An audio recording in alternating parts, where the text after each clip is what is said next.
19-year-old. Modernism was very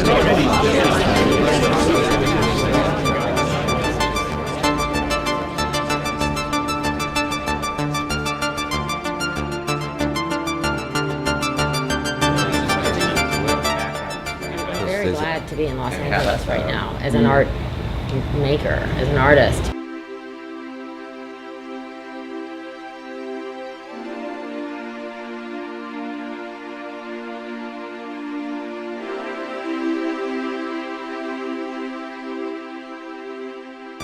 What was modernism? What was modernism? What was modernism and how does it relate to it? What was modernism? What was modernism, or what is modernism? Indeed. What was modernism? What was modernism? What was modernism? What was modernism? What was modernism? That is a great question. The very first question I have is, what was modernism? And what does it mean to you? Well, that's way too simple a question for a very, very broad term. What was modernism? That. What was modernism and what's the impact on your work, if any? And John, my first question is, what was modernism? What was modernism? What was modernism? What was modernism? And we can edit this, right? What was modernism? Tim, what was modernism? Well, I'm going to do the postmodern thing and say there's maybe a problem with your question. What was modernism? Who would have known you're going to ask that? Right.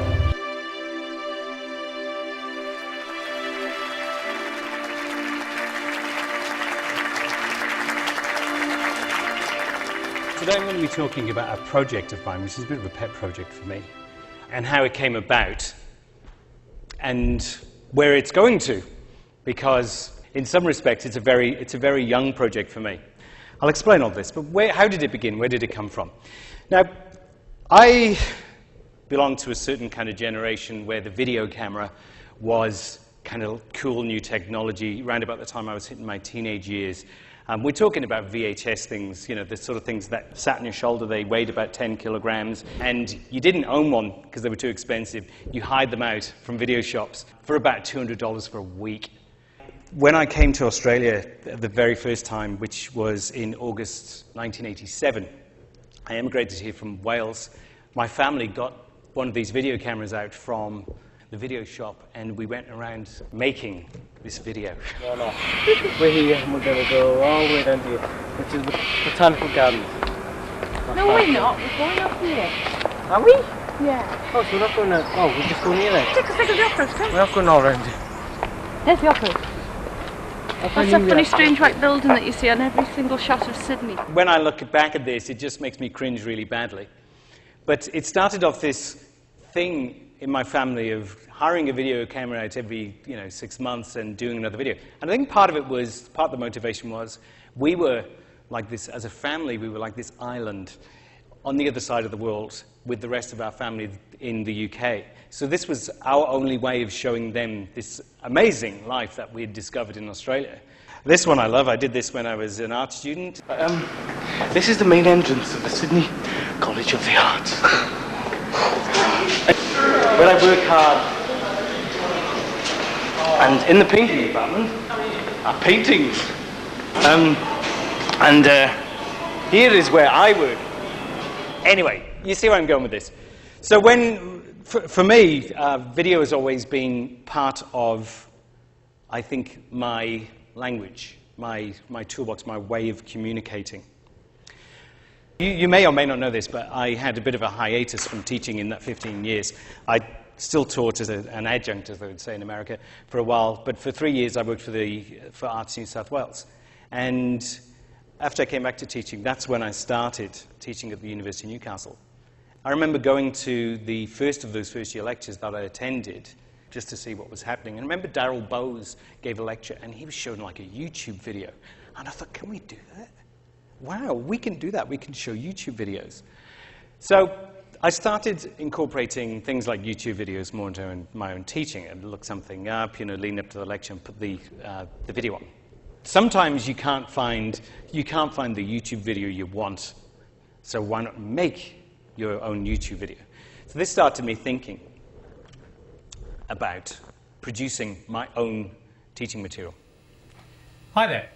I'm just reading over the reader article for this week's lecture, and it's by the great Enlightenment philosopher Edmund Burke. And the title is A Philosophical Inquiry into the Origins of Our Ideas of the Sublime and Beautiful. It's a great article, and if we go down to the bottom of page 5, we see that he talks about the central idea to the sublime, which is the idea of terror. And he says, "No passion so effectually robs the mind of all its powers of acting and reasoning as fear. For fear being an apprehension of pain or death, it operates in a manner that resembles actual pain. Whatever therefore is terrible with regard to sight is sublime too, whether this cause of terror be endued with greatness of dimensions or not." So what does he mean by this greatness of dimensions? Now if we go down to page 7, at the top of page 7, he talks about vastness. And he says, greatness of dimension is a powerful cause of the sublime. But then he goes on to say, this is too evident and the observation too common to need any illustration. Now, I don't know about you, but I like to not necessarily take people's word for things. So, do we just read Edmund Burke and go, okay, Edmund, you're absolutely right, this is too evident and the observation is too common to need any kind of illustration. No, I think that you should get out there and experience things firsthand. So, I had to think about what is it that really terrifies me.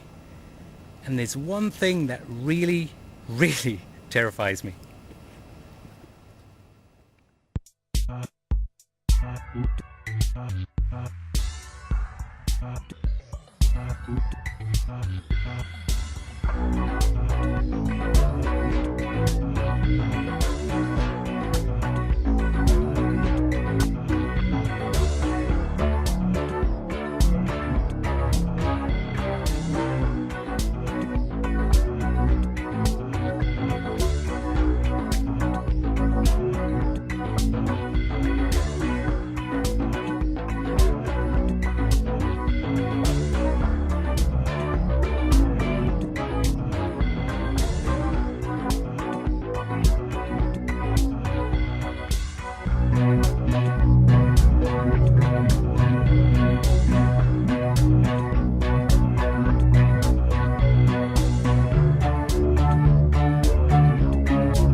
Amazing.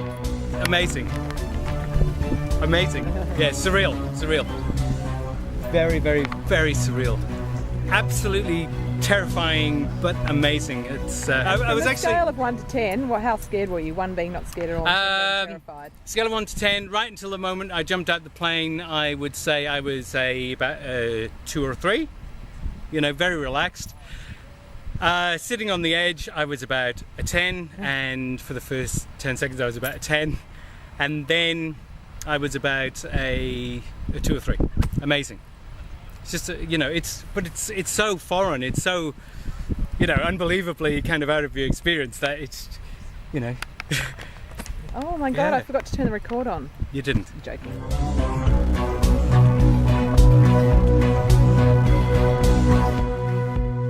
So that was in 2009, and it started me thinking about, well, actually that didn't start me thinking about anything really, I just did it for fun. And then I did one of the requirements as a new staff member in 2009 was that you had to do a thing called a graduate certificate in the practice of tertiary teaching.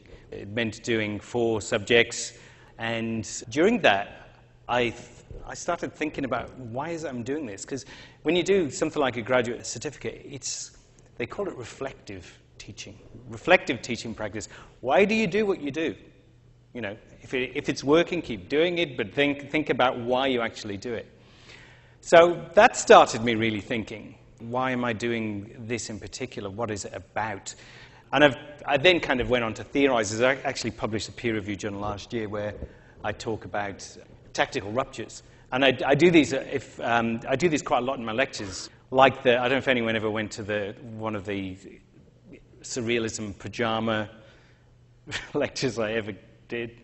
I think when you add something like this into your lectures, it actually makes people go, oh, right, okay.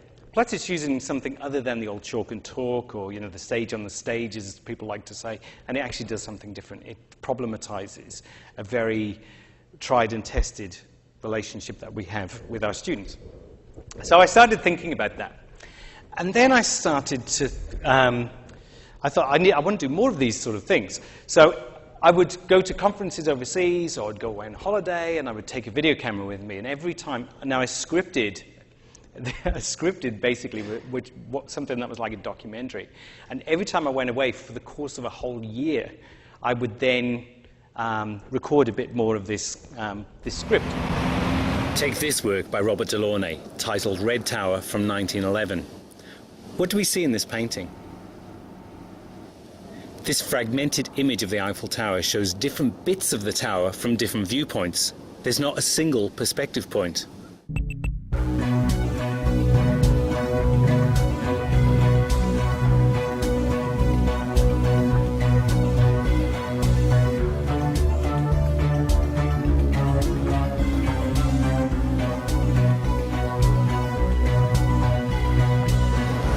Delaunay was trying to convey was the disorienting experience of being close up to this object, which really can only be seen bit by bit when you're this close.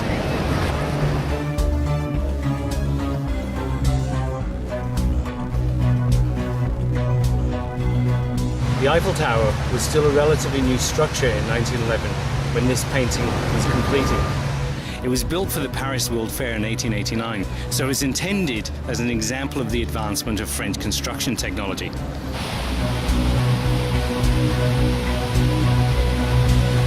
It looks fairly old-fashioned these days, but this prefabricated machine aesthetic was still relatively new in 1911.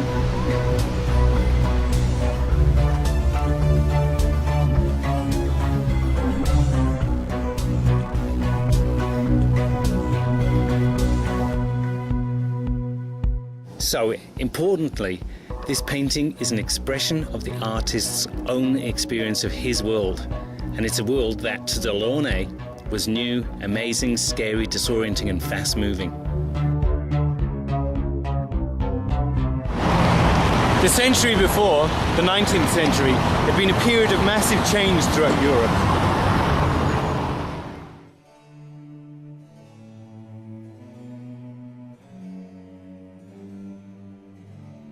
100 years earlier, most of the population of the world lived outside of cities. They worked the land using the power of oxen. They travelled by horse and cart and by sailing ship. This is the world of Thomas Gainsborough portraits of stately mansions and the English countryside. This is the world that William Wordsworth wrote about in his poems, where he talks about wandering lonely as a cloud. The only crowd you would have seen back in those days would have been a host of lovely daffodils, apparently.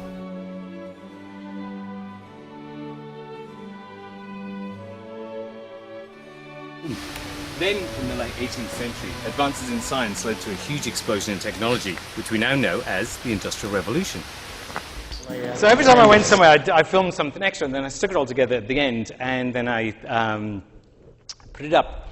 And then it got pulled because it didn't have the appropriate copyright clearance. Now, this is something that universities are very, very much conscious of these days. Universities are very risk-averse places. In fact, most, large organizations are. Now, if we have a video, particularly if the video is available online, it has to have, accreditations to the various people. It has to include these warnings and that kind of stuff. So that video, even though I'd put a year's worth of work into it, it wasn't compliant. Now, what I actually did, did any of you do critical studies last year? Because you will have seen like the shortened down. I decided 15 minutes was too long, shortened into 4 chunks, etc. And I ended up showing it again last year. But what happened was, at one point, I then won this thing, which I was very chuffed about, as you'll see with the video.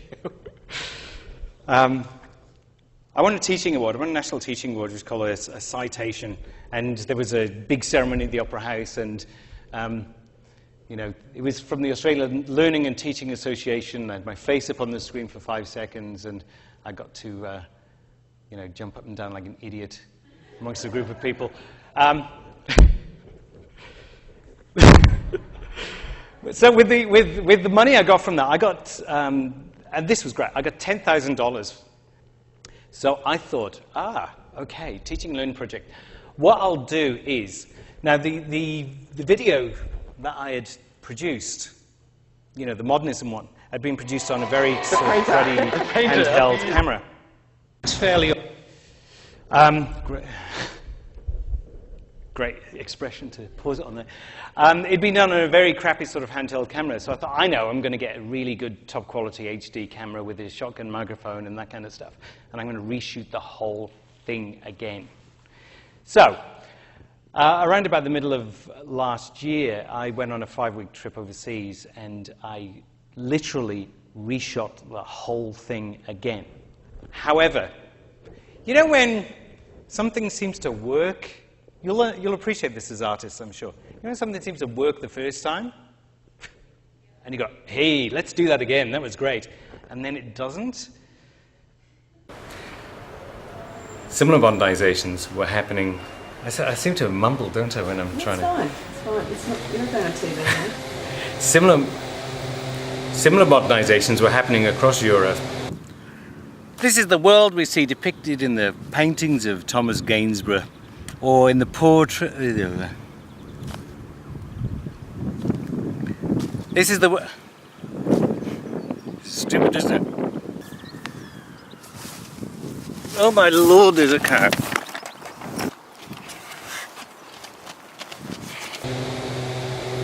Similar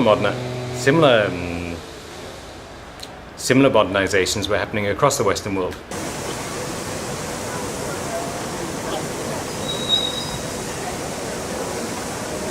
What am I actually saying? The Eiffel Tower was still a relatively new structure in 1911 when this painting was created. It was less than 40 years old. It was built for the Paris World Fair in 1889 and was intended as an example of the advancement of French construction technology. Like that band down there.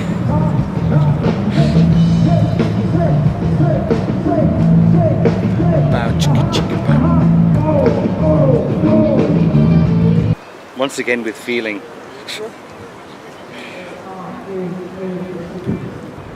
It was constructed for the 1889 Paris World Fair, so it was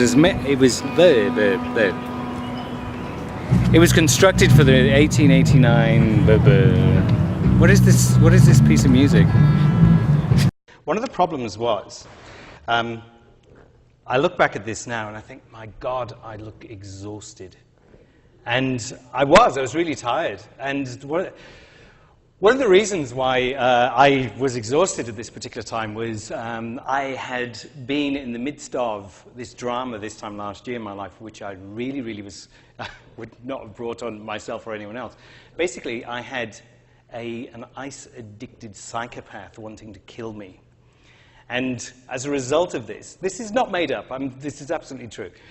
As a result of this, I had to go to court lots. I had to take an AVO out on this guy. I had to move. I had to go live in Port Stephens for 3 months. By the time I went on this trip, I was exhausted. I was absolutely exhausted. And when I look back at this footage now, I think I just look like I haven't slept for 6 months. And, when I watch the footage back, I may use it, I may not. But the thing is, out of this project, out of this failed project, and I think this is a really good lesson for anyone engaged in any kind of creative practice, and yes, I've just called this a creative practice, that you need to sometimes take the things that fail, the things that don't work, and from them create something else. Now, one of the ideas that I had when I made this video was I thought, okay, I'm going to plan this really well. And I had planned this really well. The whole trip had been booked like 9 months earlier. I applied for ethics clearance. Now, ethics clearance, as academics, if we interview people or have participation in our work or our research or whatever, we have to go through the Human Research Ethics Committee. It's a 3-month-long process. So I actually went through that at the end of 2010, and I was able to get ethics clearance to do vox pops, talking to people outside of museums, and also to talk to artists, curators, academics about their own practice. Up until this point, going across Europe, I'd spent 2 weeks doing all of this filming that was questionable in its use. But when I was in New York, I interviewed the first 2 artists of what is now the StudioCrasher project. So the first artist I interviewed was a guy called Danny Marty, who is actually a resident of the Hunter. He lives up in Cessnock. And he just happened, it's great, he just happened to be a video artist, and he's got this video equipment sort of, all set up, and he actually gave me a shotgun microphone to use. So it looks really great. It looks really nice and professional. And I sort of very first it didn't have the StudioCrasher logo on it at the beginning. I just put it up on my YouTube channel, with my Sublime video and that kind of stuff. Just thought, I'll just put it on my, my own private one, just so people can see it, and so Danny can see it, and he can show other people. Then the next person I interviewed was Dov Bradshaw, and Dov Bradshaw was like a pioneer of sort of 60s and 70s conceptualism. And this is one of the other things I just want to say as an aside here, that every time I interview someone else, and this is a really important thing, every time I interview someone else, it forms connections. I get to meet other people through these people. So Dov Bradshaw has now become a really good friend. Last time I was in New York, we went around the galleries in Chelsea and that kind of thing. And she eventually put me on to her husband, William Anastasi, who I did an interview with. And more recently, a couple of weeks ago, I went to New York. I was there for a day. That was exhausting. And I interviewed Carl Andre through the connection that I made with Dov Bradshaw. So it's about, in some respects, it's actually about forging networks. It's about creating networks. It's about identifying certain people who are well connected. Talking of which, the next person I interviewed on the way back across America is a guy called Max Presnell. And some of you probably remember I showed this particular interview in the Conversations in Art last year. And I just it's an hour-long interview with Max. He's an English guy, and he's just talking about his practice, and he's the curator at the Torrance Art Museum in Los Angeles. So anyway, I got back from overseas with this portable hard drive full of, mostly of this me talking to camera sort of footage. And I watched it all back, and I started to work on it, and I thought, actually, you know what? The interesting stuff is actually this. The interesting stuff is the artistic practice stuff. It's the stuff when I actually get out the way of the camera and I actually let the artist talk for themselves. So my role in these videos now is, I have a camera facing me when I'm asking the questions, but most of the time it's actually the artists and they're talking about their practice. Now, I didn't start this with the intention of it being a research project or the intention of it really being in and of itself a teaching resource. But from that, like I said, from the misfire, that was the original video project, this started to grow out of it. So I started to think, okay, what can I do? What can I do with this?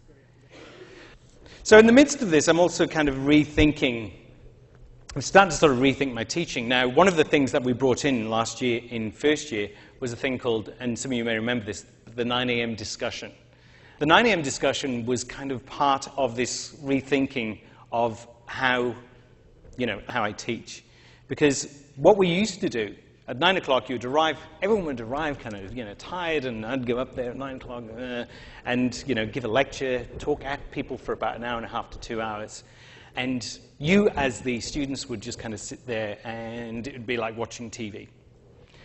Now, the whole idea of the 9 a.m. discussion was that it's meant to be a dialogue. It's meant to be much more dialogical. And the reason why I do that at the beginning at 9 o'clock is that it actually gets people talking, gets them thinking.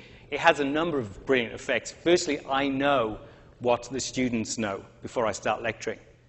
So I can actually bounce off things that they've been saying.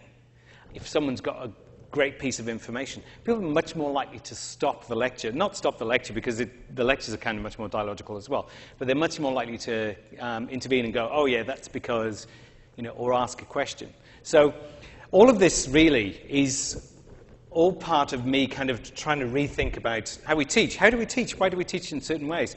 One of the things that I wrote about in that journal article last year was, and I said the idea of the sage on the stage, this is kind of starting to be replaced by the idea of the meddler in the middle. The meddler in the middle is someone who actually goes in there and does something provocative and makes you think through a process of discussion, rather than telling you. Now, if you think about it, I'm in the process right now of writing a book chapter on this whole thing and how it fits in with the way in which knowledge and information has changed. So there's a larger kind of meta-narrative to this. We have a vastly different expectation when it comes to knowledge and information in 2013 than we did even as recently as 2005, 2006. We have a very, very different idea. In 2005, an educational theorist called George Siemens came up with the idea of connectivism. And it's the idea that we don't learn internally. We learn through social networks. We learn in between ourselves, how we pass information to each other. And that in the world that we live in, that information is changing, and it's different. It's different all the time. How the whole basis of education up until this point has been about what is referred to as just in case. So the example that I think of is, did you ever have to learn the multiplication tables at school? Yeah. I didn't bother. Because, in the early 80s, I thought, why am I going to learn this? When am I ever going to be without a calculator? And you know what? I'm 42 now, and I look back over the last 30 years, and I think, I have never needed it, because I'm always standing next to somebody who learnt it, or I've got a calculator. Which is kind of cheating, really. But that's the difference between just in case. People who learnt it were learning it just in case, and just in time. The idea that if I want the information, I know I can get it just in time. I know that I can go to my wife, okay, what's 7 twos I was going to say then? It's 14, at least I know that. Now, we know this about information, don't we? We know that we pretty much, if I want to look something up, I know that I can pretty much kind of get an answer to it within, a few seconds on this. So the skill becomes about sorting knowledge. It becomes about the skills of understanding what is valuable knowledge, as opposed to learning stuff just in case you're going to need it. And that is the major kind of educational shift that is happening right at this present time. And it's happening, throughout the world, throughout the Western world, certainly, where internet technology... one of the things that has changed when, in 2006, 47% of internet connections in people's homes in Australia were dial-up. Remember dial-up? You had to make a decision to, well, firstly, nobody could ring you while you're on your dial-up. Or if they did, it would knock you off if you had the call waiting function. But you had to make a decision to go on the internet. You logged on to the internet. The internet was something you opted into, where you went on to. We don't have it anymore. Only, I think it's about 2% now are dial-up connections. 44% of us connect to the internet now through mobile devices. Computers are disappearing. The internet is not a computer technology anymore. It's just part of our lives. And it's true. Internet's everywhere. It's changed the way that we actually think.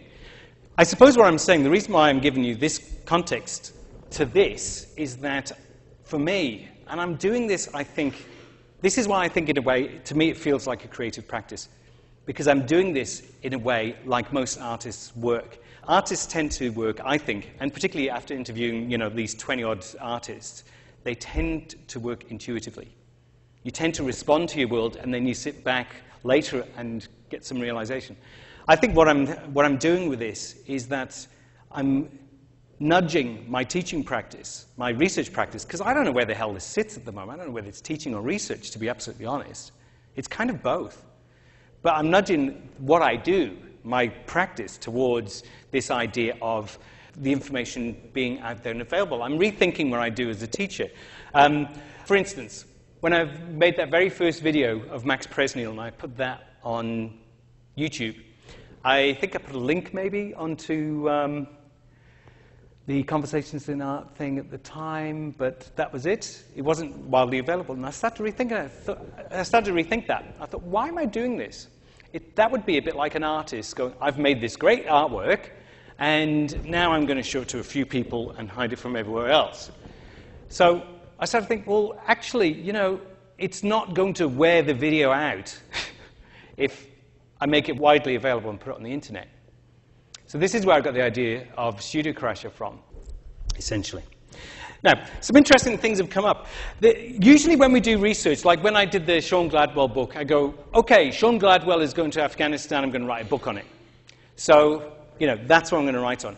That's usually the way we, as academics, if we're doing research in the traditional sense, work. Now, with this, it's been interesting just talking to people about their practice, because there are a number of themes that have started to sort of arise out of doing this. I just want to play this little bit of video, which I started working on, in fact, this morning, where I'm asking, these are a couple of the most recent interviews that I've done, and I'm asking these artists about thinking and practice. You know the process of when you're making a work? I'm talking to artists here, so hopefully you'll understand. The process of when you're making work, you have an idea, and then you start on that process. And often, in fact, most of the time, the thing you end up at the end is nothing like what you started with. And that's because the actual practice is part of the thinking process, which is why artistic practice is a form of research.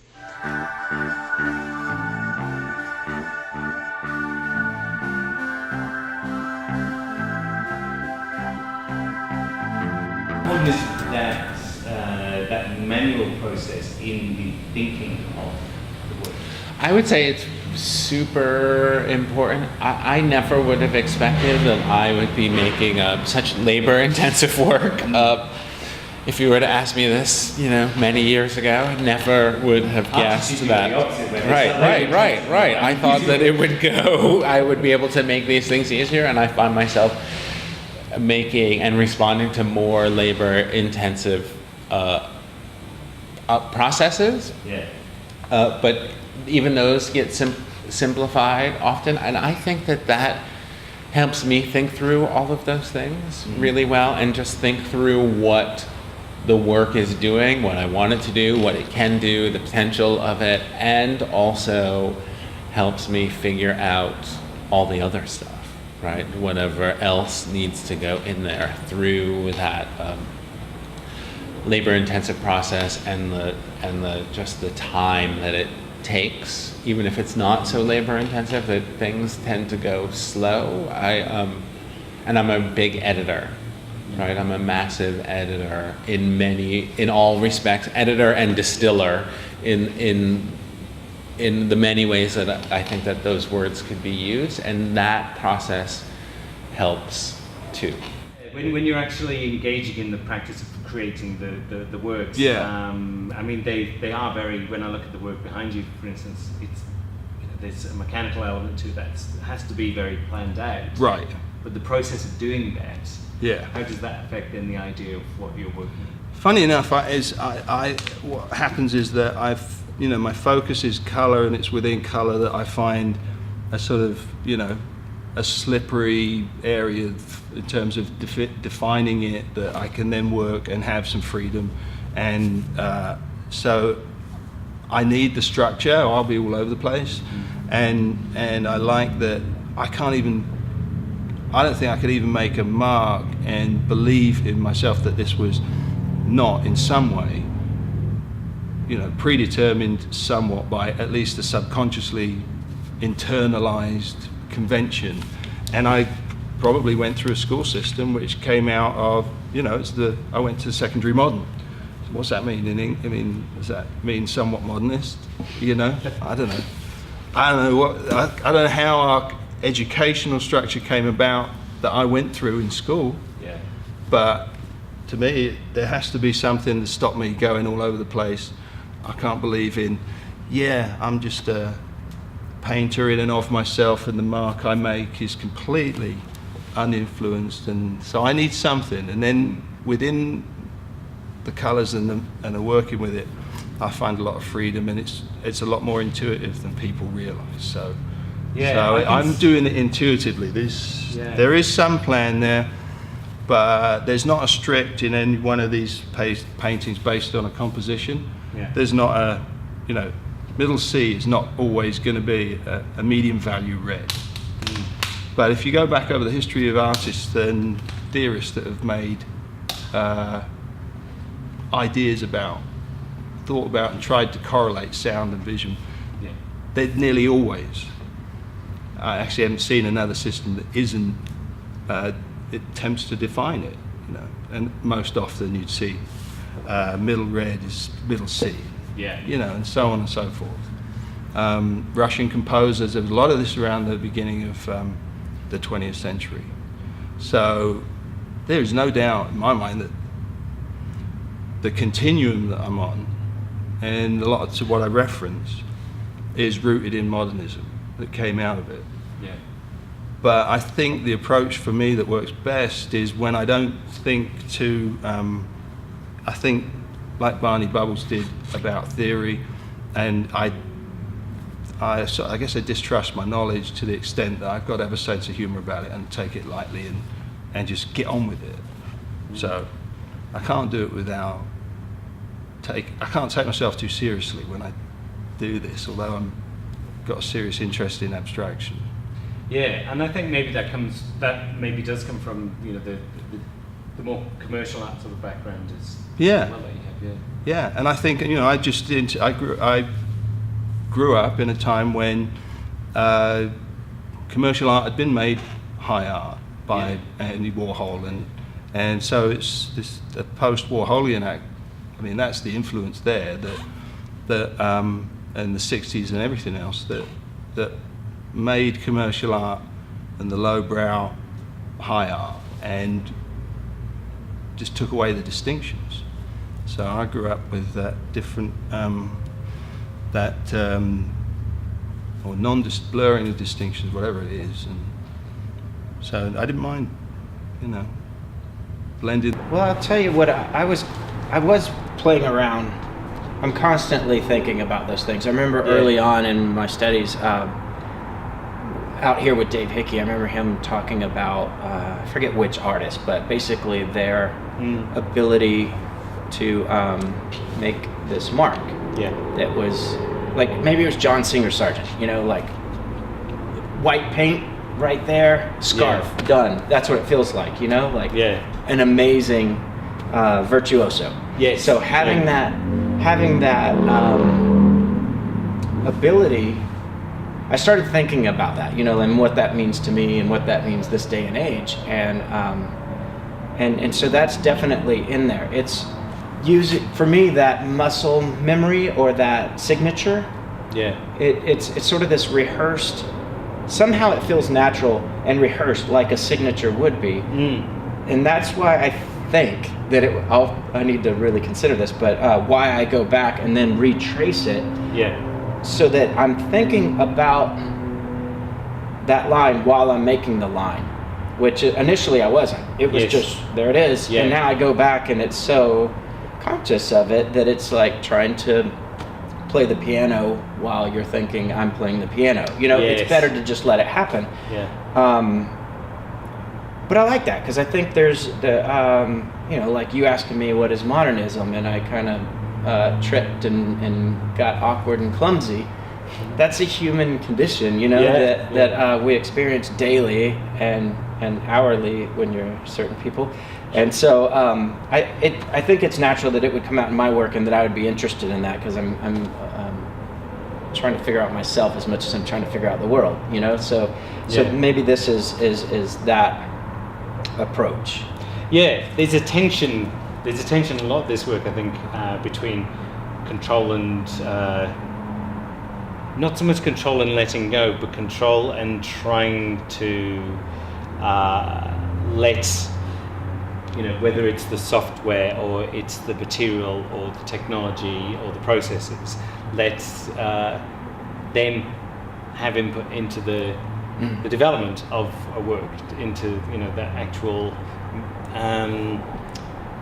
you know, within the practice of actually producing the work, letting those things have that indeterminate, you know, like Dadaist, Duchampian kind of input, whilst you also maintain a certain amount of control, but being able to let go a little bit. Yeah, I try to remind myself daily, let go. Yeah. Because my instinct is to go in and polish things out. You know, I would have gotten rid of all of these glitches. Yeah. But that's what happened. You know, I mean, I think these glitches are great. I think I do too. You know, I guess what it is reminding myself that that's what happens when I allow it. You know. Yeah. And push the software to do things that it didn't necessarily want to. It's almost like little muscle spasms coming out of the computer. Yeah. You know. Yeah. Kind of. Yeah, it's trying to make sense of my instructions, and that's what it comes up with. It's fascinating to me. Yeah. So these were completely. So for instance, you've got this cut which lines up here. That's completely unintentional in the. Right. It was based off of what happens when, I guess, this keeps growing out. Yeah. It will overlap, and something from here caused that to go across all the way. You know, this line, all of those breaks, and it's.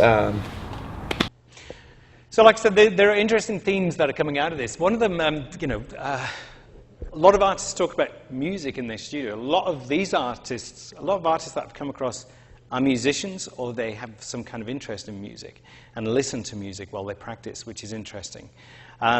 There are variations that I've found which may just be complete distortions on my behalf, but it seems to me that the physical environment and the geographical location of an artist seems to have a massive impact on the kind of work that they end up producing.